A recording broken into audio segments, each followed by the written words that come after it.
Assalamu alaikum wa rahmatullahi wa barakatuh to everyone watching at home, and welcome back to today's Ask Eman live show. We're going to be here with you for our 1 hour show up until 9 p.m. tonight, brothers and sisters. So if you have any questions, pick up the phone and dial 0203 515 0769. Otherwise, you can send your questions to our WhatsApp number, email address, and if you're watching along on Facebook or YouTube, you're able to leave your questions at the comment section, inshallah. So without further ado, I'll be your host for today, and joining us is Imam Wasim Kempson. Assalamu alaikum, Shaykh. How are you today? Wa alaikum salam wa rahmatullahi wa barakatuh. Very well, Jazakallah. Jazakallah khair, Shaykh. I've just noticed that we have a massive Ask Imam behind us. MashaAllah. It's getting bigger with each different show. Yeah, alhamdulillah. So how are you, Shaykh? Yeah, I'm very good, barakallahu feek. How are you keeping with this lockdown now? How's life been? Life is, alhamdulillah, I mean, we don't really have, if you're not personally affected with the coronavirus, personally, I don't have much to complain about at all. I'm just, I feel very fortunate, very blessed that Allah subhanahu wa ta'ala has allowed me to get through this difficult situation without any illness, alhamdulillah. Any close members of my family haven't got ill, alhamdulillah. May Allah keep it that way. And a lot of good things are coming out of it. Alhamdulillah. So Sheikh, everyone's at home, and everyone's, I think, they're going through the same thing. No one's doing anything fantastic or amazing, or they're off somewhere on a holiday or on Umrah, or the world's just different. So people might be thinking, what does a Sheikh get up to at home? So what does it look like for you, Sheikh? Your schedule? Me? Your okay. I mean, it may. If I can say, actually, I don't want to talk about myself personally. It's not that interesting, to be honest with you, but it's important for me. What I wanted to say actually is that there are many viewpoints of why things are happening at the moment. Whether it's because this is a cause or that's a cause, or these are people are behind it or that's behind it. But as Muslims, what we can say categorically and absolutely, all of this is the plan of Allah subhanahu wa ta'ala. That's something we can be sure about. And that's the first thing. Second is that no doubt this is a great test for everybody going through this particular lockdown, and it affects people in different ways. And I wanted to kind of look at it from a viewpoint, seeing that there were some polls done, I think it was today or yesterday, speaking to people about their behavior, and once all of this is over, inshallah ta'ala, because there's a common thing that once it's all over, we'll go back to the way it was, we'll go back to normality. Actually, only 9%, and this is one poll, it may not necessarily be the biggest kind of cross-section of people, but only 9% of people, 9 out of every 100, wanted life to go back to the way it once was. Meaning that 91 of those don't want it to go back the way it was. Why? Because what have they discovered? Things that they were mentioning is that they have discovered what real food is. Meaning that they're actually cooking at home.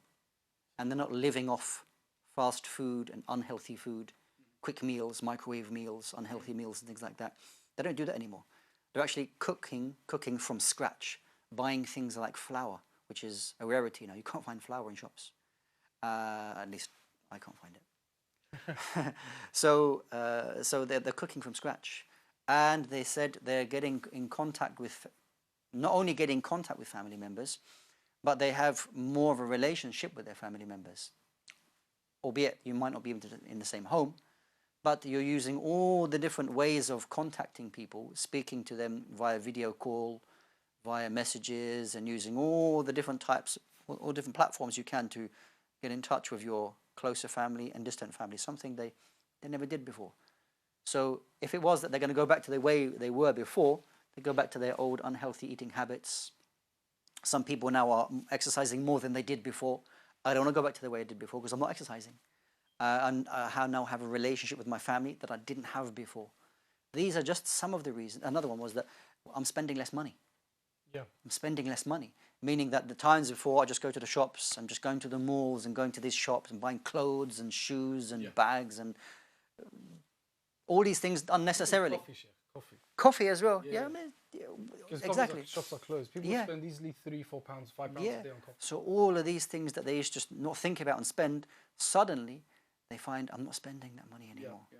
So it's a reminder of, it goes back to what I mentioned at the beginning, that all of this is the plan of Allah subhanahu wa ta'ala for us to realize the way that we were living. And those who ponder over the way that they were living, was it a good way of living?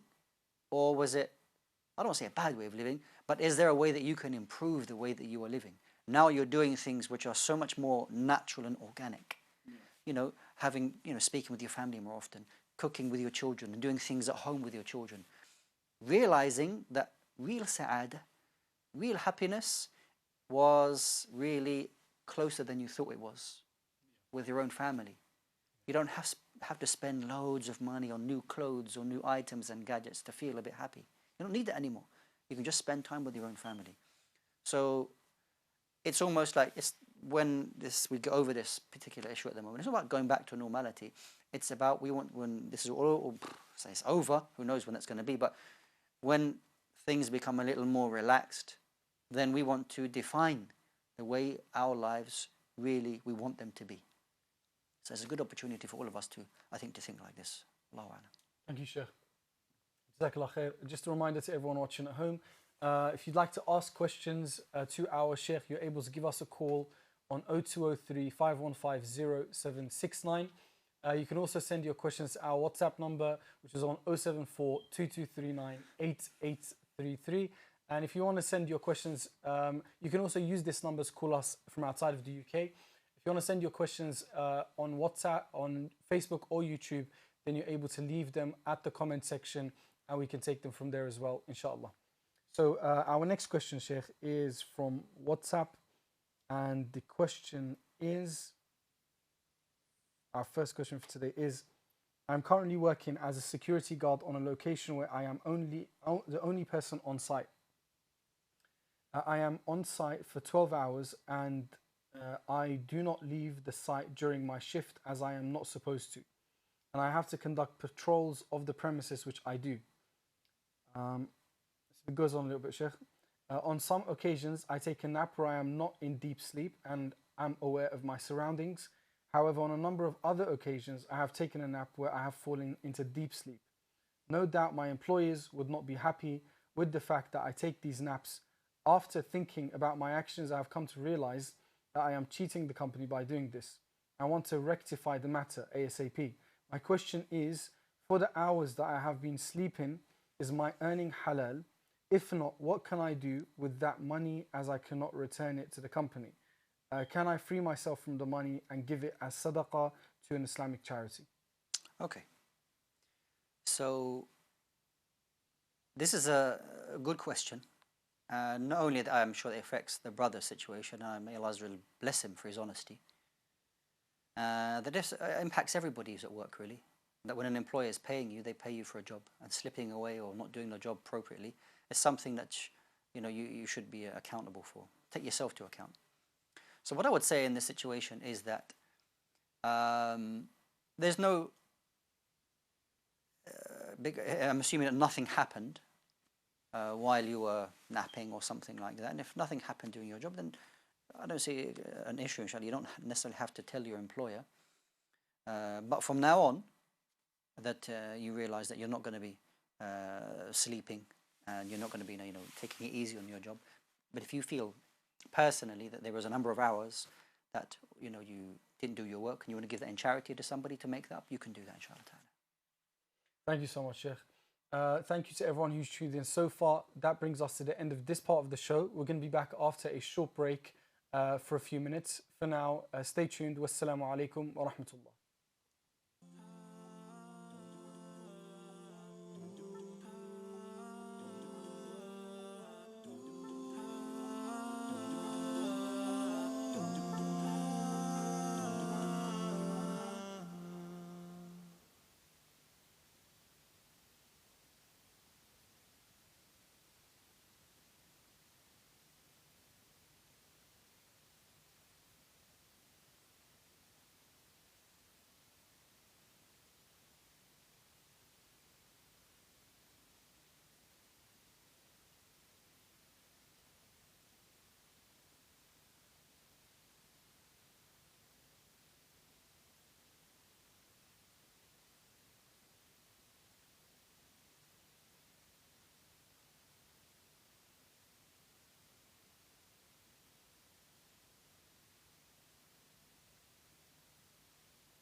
Assalamu alaikum wa rahmatullah to all of our viewers, brothers, sisters, and if any children are watching as well, welcome back to today's Ask Iman live show.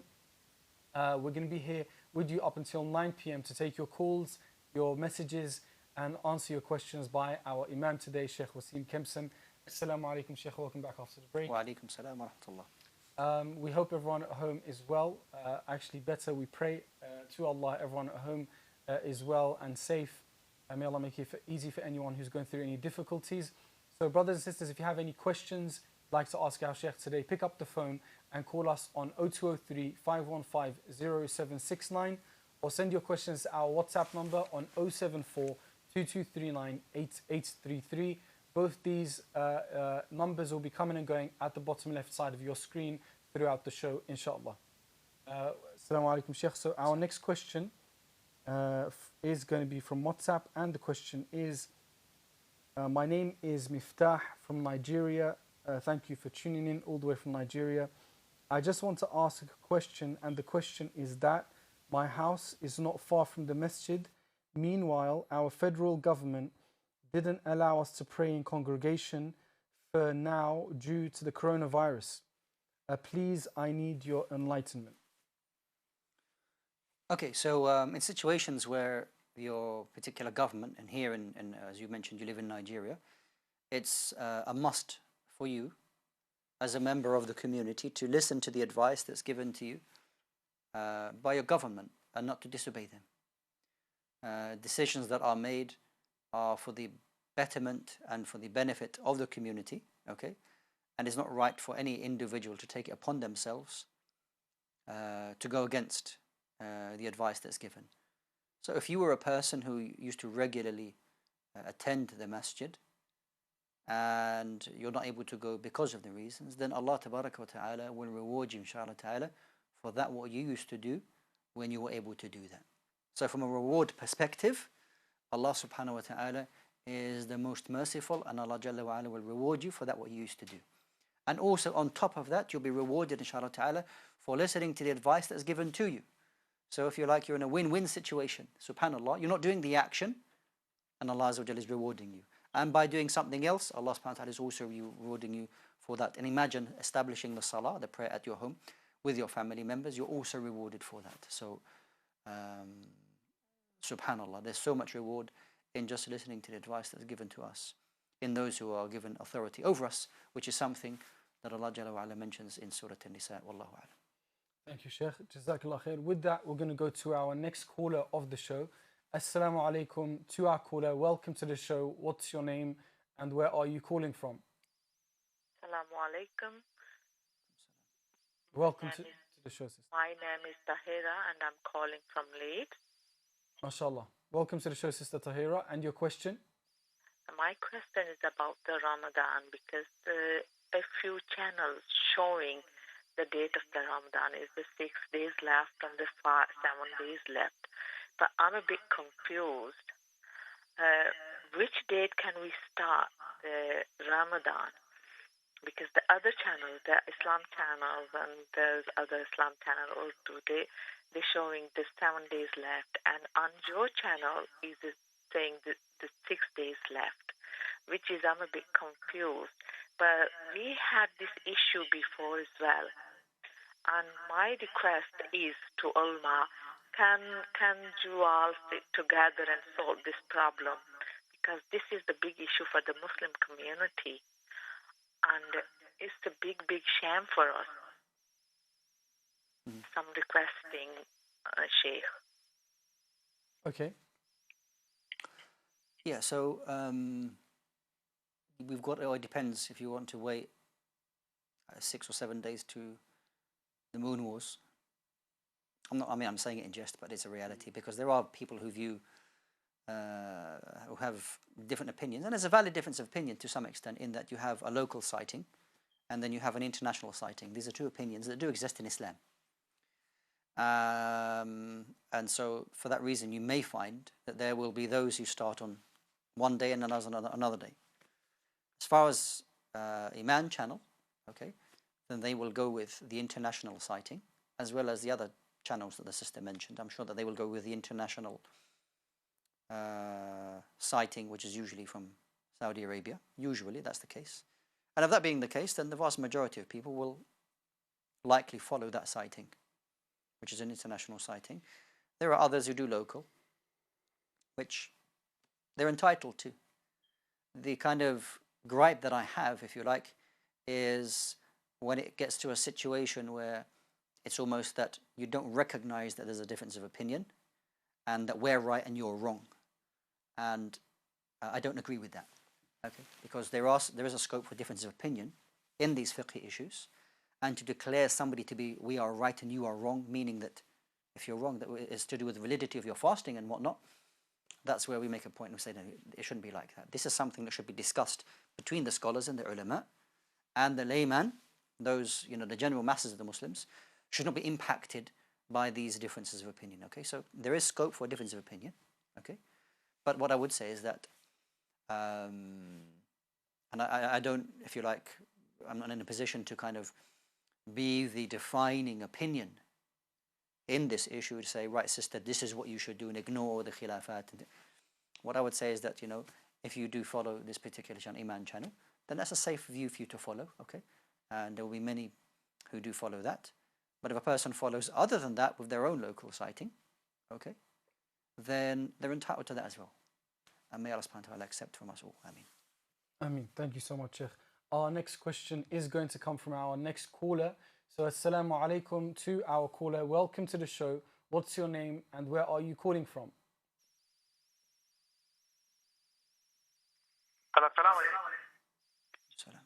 Welcome to the show, brother. How are you today? Hi there, brother. How are you doing? I'm fine, brother. How are you doing? Okay? I'm well, jazakallah khair. And your question? Hi, brother. I want to ask you a question. For example, if anybody builds a masjid and by law of Islam, if he doesn't do it like free to like all, if, for example, like if the person wants to keep the masjid on his name, I heard from some of my friends and family that it's not permissible to do pray on that masjid because masjid, whenever you build the Allah's house like masjid, you need to set it be free.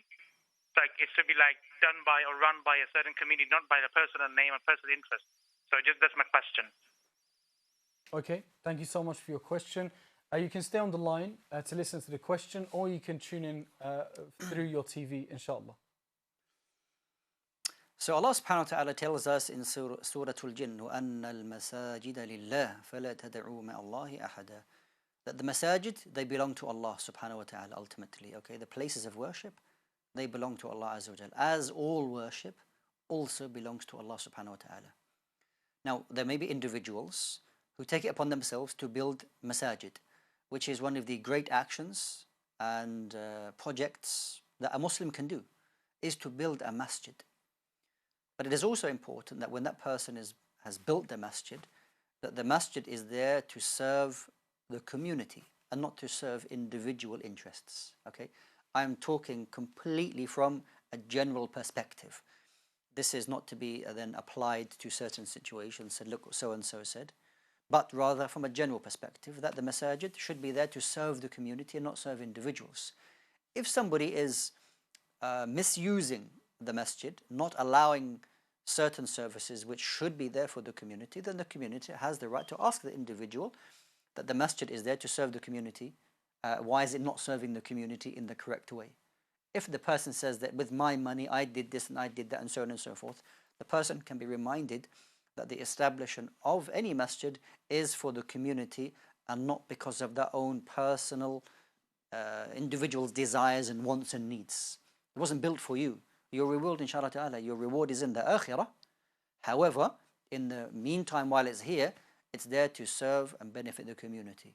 So this is a general advice, wallahu a'lam. Thank you so much, Shaykh. Jazakallah khair. This brings us to the end of this part of our show. So brothers and sisters, once we're back from our break, we're going to continue taking your calls and your questions from WhatsApp, Facebook and YouTube. For now, stay tuned. Once we're back, if you want to give us a call and you have a question, dial 0203 515 0769, or you can leave your questions on any of the platforms that we have available. For now, assalamu alaikum wa rahmatullah, and stay tuned.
Assalamu alaikum wa rahmatullahi wa barakatuh to everyone watching at home, and welcome back to today's Ask Eman show. We're going to be here live still up until 9 p.m. tonight with you, brothers and sisters, for the next 30 minutes. So if you have any questions, pick up the phone and call us on 0203 515 0769. Welcome back, Shaykh, after the break. Barakallahu feek. Thank you. We're going to go now to our next caller of the show. Assalamu alaikum to our brother or sister. Welcome to tonight's show. And what's your question for us today? Wa alaikum assalam wa rahmatullahi wa barakatuh. You can go ahead with your question, brother. Yeah, can you hear me? Yeah, I can hear you very well. Jazakallah khair.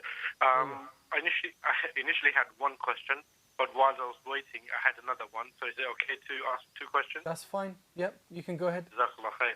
My first question would be regarding coming of Ramadan, and obviously, is it permissible, if we were to, if we are performing Taraweeh, and to hold Quran while reading Taraweeh, and in Qiyamul Layl, is it permissible to hold Quran while you're performing Salah and recite from there? Okay. And my second question is also in relation to the current situation. As we know, there are family members who are passing away due to this illness and virus, and for unfortunate event that we are not able to attend janazas. So is it permissible to do Salat al-Janazah for them at home if we cannot take part in their janazah? And these are the two questions, and just make dua and jazakallah khair for that. Thank you so much, brother, for your questions. May Allah reward you. I hope that many of us can benefit from the questions, inshallah, and their answers. So we're going to go to our next caller now. If our brother who just called, just stay tuned and the question will be answered shortly. Moving on now to our next caller. Assalamu alaikum. Welcome to the show. What's your name and what's your question for us today? Assalamu alaikum. My name is Anusha and I'm calling from London. And my question is, when the azan comes on the TV in Ramadan, in the morning, can we eat during the azan, or when the azan comes on then we have to stop eating? Okay, and your next question? That's my only question. All right then, thank you so much for your call. Stay tuned on the TV and inshallah you should hear your answer from our Shaykh shortly. For everyone else watching at home, you're able to give us a call on 0203 515 0769 to ask your questions, inshallah. So Shaykh, our first question from the brother was can you use the Mus'haf, the Quran, to read from whilst you are praying tahajjud? No. So, as a lot of us, inshallah ta'ala, this is the intention for you to pray Taraweeh in your homes and for you to lead your own families in Taraweeh. If you haven't memorized too much of the Quran, or whatever the case may be, it is permitted for the one who's leading the prayer for him to hold the Mus'haf or even your device. If you've got the Mus'haf on your phone or your device or something like that, it's allowed for you to do that. It's authentically narrated that Aisha radiallahu ta'ala anha allowed her, she had a servant, and that he would lead them in the prayer holding the Mus'haf. Okay, so this is permitted, inshallah ta'ala. Whether it's Taraweeh or Qiyamul Layl, Tahajjud, any of the night prayer, that's no problem, inshallah ta'ala. Thank you, Shaykh. The next question from our brother was Salatul Janazah from home. Mm-hmm. So with regards to Salatul Janazah, and as it stands at the moment, there is a restriction on how many people can attend the Janazah. It might be 5 or 6 people. However, the Janazah prayer at the place of the burial, because it's not held in the masjid, it's held at the places of the burial, the graveyards. That is the Janazah prayer for that individual. Now, as only 5 or 6 people, very few people are attending that particular Janazah, is it allowed for us now to establish a Janazah prayer elsewhere, in absence, to pray the Janazah in absence? Seeing that the Janazah prayer was done, then the ulama, majority of the ulama, they said it's disliked for you to especially in a situation where you're praying in absence, to do it again. So since it's been done, that is sufficient for that deceased, inshallah ta'ala. And in place of that, you can make dua for them. In a situation where the janazah wasn't done, and as we know in the hadith in Bukhari, that the Prophet sallallahu alaihi wasallam prayed the janazah, al-ghaib, for the one who is in absence, for an-Najashi, radiyallahu anhu, who was in Habasha. So it is not known because he, radiyallahu anhu, embraced Islam, but his Abyssinia at that time did not all of them embrace Islam. So it is not known that anyone actually prayed the janazah for an-Najashi, radiyallahu anhu. So therefore the Prophet ﷺ prayed the janazah prayer for him because it hadn't been done. So in a situation where it hadn't been done, yes, it's legislated. Since it's been done for them, then that is sufficient for them, and you can make dua for that deceased. Wallahu ta'ala alam. Thank you so much, Shaykh. Our next question was regarding the adhan and starting to eat. Okay, yeah. So with regards to Fajr adhan, the adhan for Fajr, it is important that it's done at the correct time. Now you should bear in mind that if you are listening to a live broadcast feed or an internet feed, there may be a delay in that. There may be a delay. So therefore, because of the delay, the time for Fajr may have already come in. And then that means you're eating and drinking when the time for Fajr has begun. And this is a problem. So therefore, you should go by the timetable that you are following, whatever timetable you're following, you go by that timing. And when that time actually comes in, you have to stop eating and drinking immediately. As for the view that, oh, I've got something in my hand and I can finish it, no, this is incorrect. This is referring to a hadith in which the Prophet ﷺ said that when you hear the adhan of Bilal, so therefore continue what is in your hand. Bearing in mind that Bilal radiallahu anhu used to make the first adhan before Fajr, in the last sixth of the night. And then another companion, Ibn Abi Maktoum, would make the adhan for Salat al-Fajr. And if you have something in your hand or something and you hear the adhan for Fajr, or you know the time for Fajr has come in, then you refrain, you're not allowed to drink anything or eat anything. It's something you need to remove it.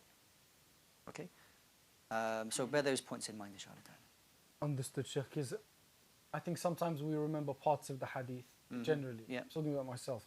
Because I've always had that confusion of you finish what's in your hand between you, even if you're eating something, you should spit it out. Yeah. Well, that's part of what you just said in terms of the first adhan. Exactly. And if you take that as an example, that you finish what's in your hand, what's in my hand is in my hand for the next half an hour. But technically it's in my hand. And if a person has that understanding, I can finish what is in my hand for the next half an hour. I've got my cup of tea in my hand. I'm going to take my sweet time and finish it and enjoy my cup of tea. When the adhan for Salat al-Fajr was maybe 20 minutes ago. Okay, so you have to bear in mind that, this concerning the first adhan, when you're allowed to keep drinking and eating. But when the adhan for Fajr comes, I mean, if you're hearing the adhan and you know it's live, okay, and there's no delay, then there's absolutely no problem in you following that adhan. But if you're listening it through a live feed on some form of social media platform, there may be delay in that. Okay, so bear that in mind, and the Fajr time may have come in earlier than that, and you would have been required to stop eating and drinking before the adhan comes on. Thank you, Shaykh. We're going to quickly go to our next caller with only a bit of time until our next break. So, assalamu alaikum to our brother or sister. Welcome to today's Ask Eman show. What's your question for us today? Assalamu alaikum wa rahmatullah. Wa alaikum assalam wa rahmatullahi wa barakatuh. Akhi, wanted to ask the Shaykh, mashallah, our mosques are, mashallah, at the heart of our families. And we're all feeling the brothers and sisters by not visiting the mosque. Obviously, we're missing a beat. So I'd like the Shaykh and to just elaborate on the question that was answered about the mosque. Basically, if he can give us a bit more information, what was the role of the mosque? What role did they play in our communities, especially in the time of Rasul sallallahu alaihi wasallam and the Sahaba ikram, just to quench our thirst as to about the mosque. I just wanted to Shaykh to elaborate that, if he would. Jazakallah khair for that. Thank you so much, brother, for your call. It's always a pleasure, mashallah, to hear your voice. You're one of our regular callers. May Allah protect you and your family and grant you all paradise.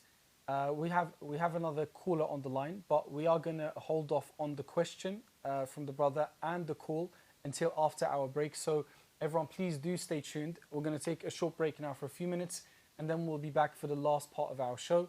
Once we're back, brothers and sisters, anyone else who'd like to give us a call, just dial 0203 515 0769 and we'll be able to take your question as well. For now, we're going to be taking our break. So stay tuned. Wassalamu alaikum wa rahmatullahi wa barakatuh.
Assalamu alaikum wa rahmatullahi wa barakatuh to everyone watching at home, and welcome back after our short break to today's Ask Eman live show, where we're back now for the last part of our show. For the next 10 minutes, we'll be here with you, brothers and sisters. So before we get to the question from our dear brother who called before the break, we're going to go to our next caller, who is Brother Hisham, on the line right now. Assalamu alaikum, Brother Hisham. Welcome to today's show. How are you today? Wa alaikum salam wa barakatuh. Ibrahim, how are you doing? I'm well, Jazakallah khair, Brother Hisham. Do you recognize this Hisham, yeah? Alhamdulillah. Alhamdulillah. MashaAllah. Oh, mashallah. Allah bless you, bro. We haven't seen each other in a long time. I mean, I know, subhanAllah, we've been separated by the decree, alhamdulillah. Yeah, alhamdulillah. How are you keeping? You well? Alhamdulillah. Yeah, I'm well. I actually became a bit unwell. Just before lockdown, alhamdulillah. Fully recovered. And, yeah, good to go, alhamdulillah. Allah make it easy for you. How's Shaykh doing? I'm well. This is our brother Hisham, one of our presenters. He can speak to us after the show. He can if he brings his question. What's your question, Brother Hisham? Yeah. Afwan, Shaykh. Barakallahu feekum, Shaykh. So 2 questions, inshallah. The first one is, one of my aunties, she has fast that she needs to make up from the past 2 Ramadan. So from 2 years ago, she still has fast outstanding due to childbirth and so on. So she's wondering, like, what should she do now? Because obviously she's heard that it's best to make it up before the next Ramadan, right? So that's the first question, inshallah. So what should she do next? The second question, inshallah, is we know that from the rights of a Muslim is to visit each other if one is sick, sort of thing. But now with the coronavirus and it's contagious and so on, does that ruling still apply, or is there a bit of an exception here? They're the two questions, inshallah. Assalamu alaikum. Thank you so much, Brother Hisham. May Allah bless you and your family. Hey, mashallah. Shall I answer that question quickly, both of them? Yes, please. Yeah, okay. May Allah bless Brother Hisham. I always enjoy when he's presenting the show with me. May Allah bless the brother. Okay, so the first question, that if somebody has outstanding fasts from previous Ramadans and they have legitimate excuses that they were unable to make them up due to being pregnant and then breastfeeding and then so on and so forth. If you have legitimate excuse that you couldn't do it in time, then there's nothing upon you except that, you know, if you're unable to do it now, then when the Ramadan finishes, that you make those days up. Okay? If you feel within yourself that you could have made them up, but you didn't, there were some shortcomings on your side, then repent to Allah subhanahu wa ta'ala. There are some views with regards to some of the companions radiallahu anhum that if one didn't make up those fasts in time, that they should also on top of that feed a poor person for the number of days that you didn't make up. Okay, this is the actions of some of the companions that they thought from their own ijtihad, if you like, which is a valid ijtihad on that issue. So you find out which side really you're on, if you had valid excuse or not. Allah knows best. And with regards to the hadith that the brother mentioned about the rights of Muslims upon others, then the right of visiting another person when they're sick ordinarily is, of course, qa'im, is established. However, in the circumstances that we're in at the moment, then it is better for you to not do that because of the potential spread of the virus and so on. Okay, so it might be in these exceptional circumstances, it's not as though that the right disappears, but it is put on hold because of a greater harm of you actually visiting them physically. So if you're unable to physically visit them, so what can you do below that? You can call them, you could do a video call with them, you can have some form of contact with them, that you tell them, you make dua for them.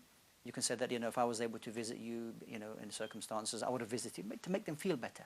Okay, that's one of the benefits in visiting a sick person, is that they feel good that somebody's visiting them. Okay, so yeah, this is the situation that you don't visit the person because of the certain, the circumstances. But if you feel there's exceptional situation with yourself, then of course you should speak with a medical professional to see if it's allowed for you, to get some advice on that. Maybe there's something set aside for you. Otherwise, in general, that you shouldn't visit based upon the medical advice that's given to us. Allahu A'lam. Thank you, Shaykh. And our next question from our brother who called before the break, he asked about the significance of masajid in our communities and our families. Sure. So this is a very, very important question. And answering this question really deserves a longer time to go into some depth. But as it stands, I mean, we all appreciate that the masjid is, or the houses of Allah subhanahu wa ta'ala, are central to all Muslim communities. No place that the Prophet ﷺ arrived at except that a masjid was built, whether it be Masjid Quba or Masjid al-Nabawi. The Prophet went to these places and established a place of prayer immediately, and they were the hubs of knowledge, of learning, of education, of so many things. Salah, worship, primarily. Now, what you'll find now is that lots of us are yearning to go to the masjid. Those people who used to go to the masjid a lot have a greater yearning possibly to go to the masjid because it's closed at the moment. And those who didn't go but realize that they can't go to the masjid now maybe have some yearning or desire to go to the masjid.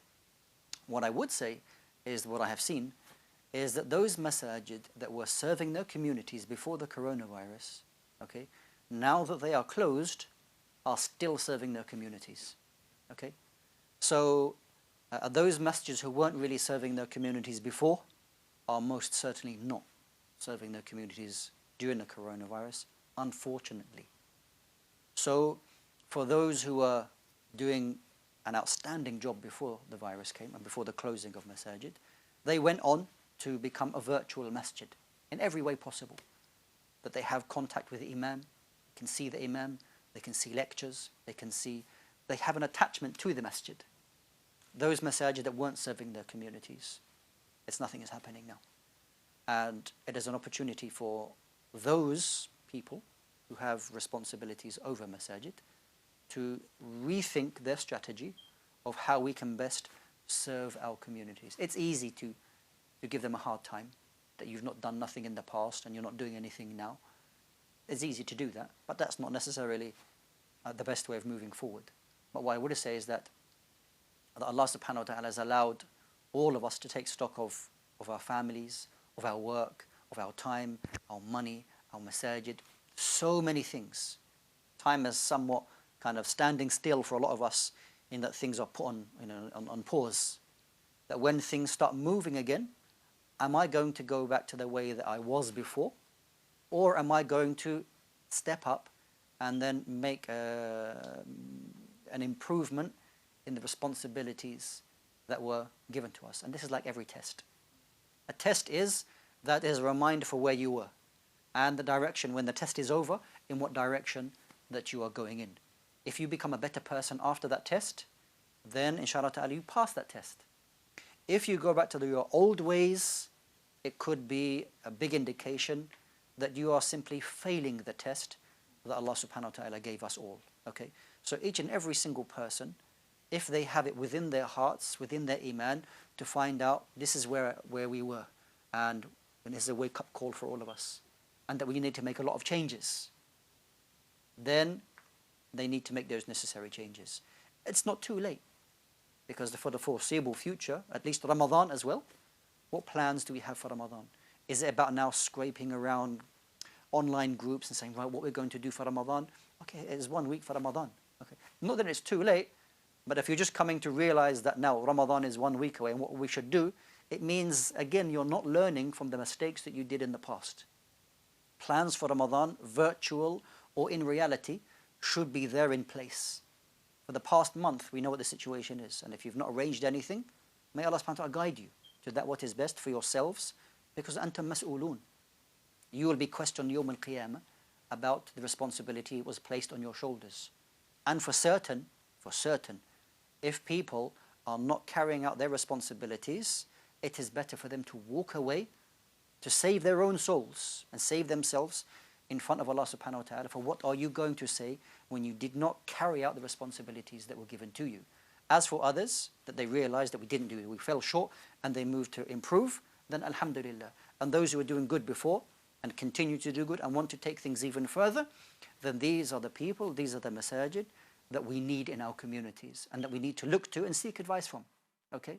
So we ask Allah subhanahu wa ta'ala to allow us to have the people at the helm who we are deserving of and that we need and that we want of our masajid. Allahumma ameen. Thank you so much, Shaykh.